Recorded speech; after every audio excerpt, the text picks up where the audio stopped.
Hi, welcome to Sevat Recipe. Today I am going to do a dessert contained of jelly and palm sugar. Let's get started. So first I am adding in 3 cups of water.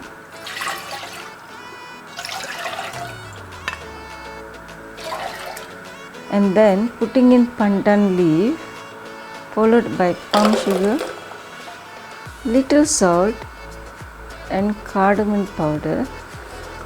Stir them and leave it to boil. Now the palm sugar has melted. I am adding in the jelly.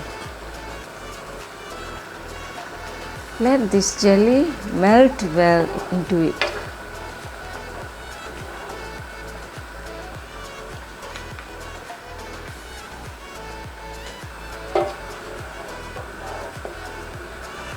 I am checking whether it's already melted. Still need time. Now I am mixing in condensed milk and coconut milk together. I am going to mix into the pot.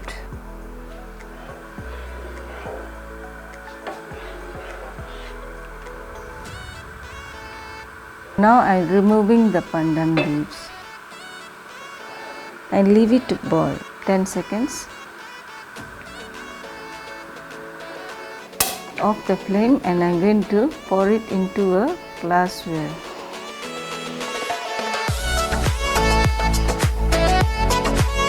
If you like this recipe, please share and subscribe to Sevat Recipes and also click the bell icon to get your notification. Thank you so much.